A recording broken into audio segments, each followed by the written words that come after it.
सबसे सटीक विश्वसनीय तरीके से जिम्मेदारी निभाना, निडर हो आपके लिए सिस्टम से भिड़ जाना, आपके हर मुद्दे को मजबूती से उठाना, खबर को सिर्फ बताना नहीं उसकी तह तक जाना। आप देख रहे हैं सहारा टुडे। देखिए, उड़ीसा में जो रेलवे का एक्सीडेंट हुआ है, यानी जो हादसा हुआ है, वो हादसा एक हादसा है, लेकिन उसके बाद जो हो रहा है वो हादसे पर रोटी सेकी जा रही राजनीति, और ये देश के लोगों को बहुत बुरा लग रहा है क्योंकि वहां पर लाशें ढोई जा रही हैं, वहां पर लाशों का अंबार है, यहाँ सियासत की चढ़ाई चढ़ रही है। आखिर ऐसा क्या है? क्या भारतीय राजनीति में मानवता नाम की कोई चीज नहीं रह गई? क्या मानवता से सब अलग हट के हैं? मानवता बहुत जरूरी। पहले उन लोगों का अंतिम क्रियाक्रम होना चाहिए, उस पर विश्वास करना चाहिए। वो खोने के बाद सियासत तो होती रहती है, सियासत पार्लियामेंट के अंदर भी होती है, असेंबली के अंदर भी होती है, सियासत हर जगह होती है, लेकिन ये सियासत इस वक्त सियासत का नहीं है। इसी सिलसिले में जो है कानपुर शहर के मशहूर मारूफ जो है शख्सियत के हैं, व्यक्तित्व के बहुत अपने हिसाब से धनी है व्यक्ति, मोहम्मद शफीक उर बाबू झक्की एक ऐसा नाम है जो कानपुर के अंदर एक जाना जाता समाज सेवा में। आज उनसे बात करेंगे क्योंकि उनको भी बहुत अफसोस हो रहा है कि जो राजनीतिक कार्यक्रम हो रहा है, राजनीति जो सेकी जा रही है वो गलत है।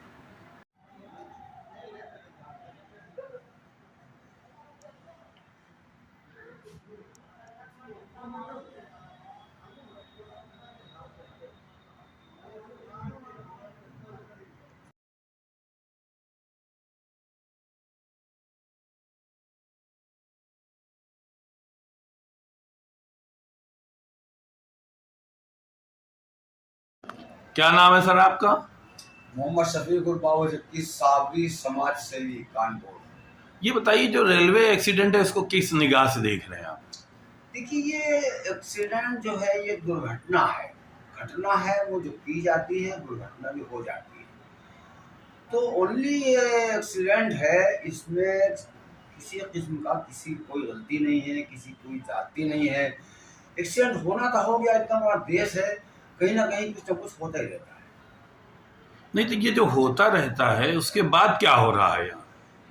ये तो सियासत तो चली जा रही है, कोई भी चल रहा हो मानवता के आधार पर नहीं चली आ रही है, बल्कि ये रोटी सेकना चाहते हैं।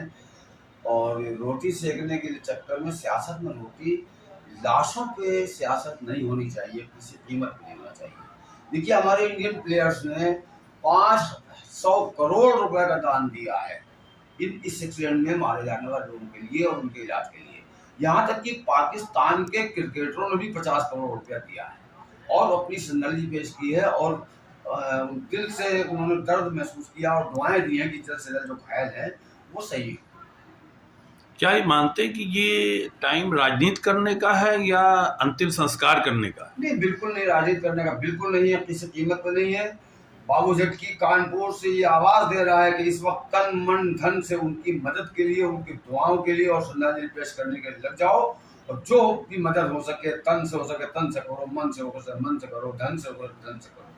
लिहाजा इस वक्त पूरे हिंदुस्तान को चाहिए कि हमारी सरकार जो है इस वक्त मौजूदा, मान लीजिए बाई द वे ये सरकार न होती, क्या दूसरी सरकारों में एक्सीडेंट नहीं हुए? अगर ये कोई बता दे नहीं हुए। अगर ये किसी राजनीतिक सरकार पर आप तहमत मोड़ रहे हैं तो ये भी भूकंप आया था, किसने किया? तुर्की में भूकंप आया, मोदी ने पहले मदद भेजी, जबकि तुर्की हमारा दुश्मन, हर बड़ा दुश्मन है। लेकिन नहीं, मानवता कहती है कि ऐसे माहौल में आपको राजनीति सियासत भूल जाना चाहिए, बल्कि मानवता को पेश करना चाहिए। तो ये मानते हैं कि जिस तरह से यहाँ पर चल रहा है, एक तरफ तो राजनीतिक कार्य चल रहे हैं, राजनीतिक रोटी सेकी जा रही, दूसरी तरफ जो है ये चल रहा है कार्य जो चल रहा है बहुत युद्ध स्तर पर, तो क्या आप संतुष्ट हैं इससे? आप बिल्कुल संतुष्ट हैं। आर्मी के जवान, जितने भी जवान वहाँ लगे हुए हैं बचाव कार्य में, मैं कहता हूँ अपनी रात दिन की सेवा में लगे हुए हैं और वो बिल्कुल बेहतर काम कर रहे हैं। सरकार तो आदेश देती है, कार्य करने वाले ही कार्य करते हैं, काम करने वाले बेहतर कार्य करते हैं। मैं इसके लिए चंद शब्दों, कविता छोटी सी है मेरे पास। एक मिनट, कविता से पहले ये बताइए कि आखिर आप केंद्र सरकार का, मोदी सरकार का बचाव क्यों कर रहे हैं? मैं बचाव नहीं कर रहा हूँ यार, आप कहाँ बात कर रहे हैं? मैं मोदी सरकार का बचाव नहीं कर रहा हूँ। ये बचाव तो हुआ है ना, बचाव कर रहा हूँ ना मैं तारीफ कर रहा हूँ। आप प्रवक्ता बन के आ गए पार्टी के। जी नहीं, बिल्कुल नहीं। प्रवक्ता मैं नहीं किसी पार्टी की, मैं मानवता का प्रवक्ता हूँ, इंसानियत का प्रवक्ता हूँ। मेरी कमेटी का नाम है दावत इंसानी। मेरी कमेटी का नाम है दावत इंसानी। यहाँ मैं किसी प्रवक्ता नहीं हूँ। आप जैसे हुआ तुरंत हमारे मोदी जी वहाँ पहुँचे और पहुँचने के बाद आदेश दिया और ये तो सभी पहुंचते हैं, मोदी जी कोई अनोखे थोड़े पहुंचे हैं। भाई तो जो जिम्मेदार होगा वही तो पहुँचेगा पहले। उसके बाद कार्रवाई क्या हुई? कार्रवाई किसके खिलाफ होगी? कोई साजिश करेगा कोई? भाई मैं तस्लीम करता हूँ, हमारे वहाँ आदमी मर गया, मैंने मारा नहीं, सजा सुनाइए।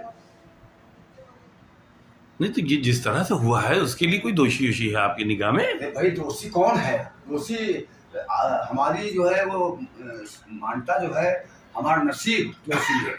हमारे जितने लोग मरे हैं उनका नसीब दोषी है, न कि इसको कोई करने का। इसके लिए कुछ जिम्मेदारियां भी तय होती हैं, हर एक चीज से घर की जिम्मेदारी होती है, बाहर की होती है। इसे क्या रेलवे मंत्री को तत्काल इस्तीफा दे देना चाहिए? रेलवे मंत्री को भूल जाइए आप, हाई टेंशन लाइन को लीजिए आप, लगा दी जाती है, उसके बाद आंधी तूफान आता है, तार टूट गिर पड़ता है। अब आप पूछे किसकी जिम्मेदारी है? ये कोई सवाल हुआ आपका? आप मीडिया है, एक्सपर्ट हैं, आप वो क्वेश्चन कीजिए जो मानवता के आधार पर। रेल मंत्री को इस्तीफा देना चाहिए या नहीं? नहीं, नो। क्यों नहीं देना चाहिए? बिल्कुल नहीं देना चाहिए। वो काम कर रहे हैं सही, कहाँ काम कर रहे हैं? उन्होंने इससे पहले परीक्षण दिखाया था कि 2 ट्रेनें, एक पटरी पर 2 ट्रेनें आई, रुकी और वो रुक गई, और आखिर यहाँ पर सिस्टम क्यों फेल हुआ? इत्तेफाक, गाड़ी जिस लाइन जाना था सिग्नल जिस लाइन का था, इत्तेफाक की बात पटरी जुड़ गई, किससे जुड़ गई तो वो गाड़ी हमारी मुड़ गई दूसरी तरफ और मालगाड़ी टकरा गई। उसके बाद दूसरी, ये तो वर्ल्ड लेवल का हमारा रेलवे का ढांचा, अगर इत्तेफाक करते रहेंगे, करोड़ों लोग चलते हैं तो ये तो इत्तेफाक में पूरे करोड़ों लोग चले जाएंगे। पैदा होते हैं, मरते हैं। तो आप क्या चाहते हैं कि ये मर जाए दूसरे पैदा हो? नहीं, ऐसा नहीं है। फिर क्या है? मरने के बाद जो हमें करना चाहिए मैं कर रहा हूँ, और हमारी जनता, कानपुर की या हिंदुस्तान की सब जनता से अपील है कि मरने के पश्चात जो किया जाता है वो करें। इसमें राजनीति और सरकार को न घेरें। नहीं, सरकार तो अपने आप घिर रही है। तो देखिए सब कहने की बातें हैं, सरकार घिर रही है कि नहीं घिर रही है। हम भी तो घिरे पड़े हैं, कानपुर में घिरे पड़े हैं। मैंने आज तक किसी एक आदमी का 1 रुपया नहीं लिया सिवाय समाज सेवा खिदमत करने के, लेकिन हम पर भी इल्जाम लोग लगाते हैं। इसको आप कैसे निकाल देखते हैं? आपको मुझे मालूम है मेरे को कि मैंने 3-4 करोड़ रुपया समाज सेवा में खर्च किया, और फिर भी मुझको गलत लोग देखते हैं। इसके लिए आप क्या कहेंगे? मुझे आप सवाल जवाब दीजिए। अच्छा, मोदी सरकार सही चल रही है? सब सरकार सही चल रही है। जो सरकार मोदी सरकार हम पूछ रहे हैं। मैं कहता हूँ जो सरकार में आता है, जहाँ भी आता है, जो की बात नहीं हो रही, मोदी सरकार की बात बिल्कुल सही चल रही है। बिल्कुल सही चल रही है। राइट। आप उसमें नंबर दे रहे हैं 100%? 100% नंबर है। क्या बात है? क्या मोदी साहब ने आपको कुछ तोहफा भेज दिया है क्या? तोहफा क्या, कितना देंगे वो हमको, कितना देंगे? तो आप बड़े हैं, समाज सेवी, आपके बोल बहुत दूर तक जाएंगे। आप यहाँ चैनल पे बोल रहे हैं, आपका बोल बहुत दूर तक जा रहा है। जाने दीजिए, वो बोल रहा है। मोदी सरकार से मुझे कोई एतराज नहीं है, और वो जितना काम कर रहा है बेहतर कर रहा है। आखिर में क्या शब्द कहेंगे? और आखिर में एक कविता मैंने बताया, मैं बोल दूं। एक तेरे नाम पे कुर्बान मेरा तन मन धन, सलाम तुझ पे मेरे प्यारे हिंदुस्तान वतन। तेरे नाम पे मरते हैं सभी माँ वाले, रात दिन जाग के लड़ते हैं ये सीमा वाले। जब शहीद होते हैं मिलता है तिरंगे का कफन, सलाम तुझ पे मेरे प्यारे हिंदुस्तान वतन। हार कर बैठ गए मुझको लड़ाने वाले, जीत जाएंगे मगर हमको बढ़ाने वाले। न कभी टूटा न टूटेगा कभी गंगो जमन, सलाम तुझ पे मेरे प्यारे हिंदुस्तान वतन। जब हुआ ऊंचा फजाओं में अशफाकी नारा, तो भगत सिंह ने भी अंग्रेज को था ललकारा। यही लाया है एक झटकी अपना मिशन वतन, कि हो सलाम तुझ पे मेरे प्यारे हिंदुस्तान वतन।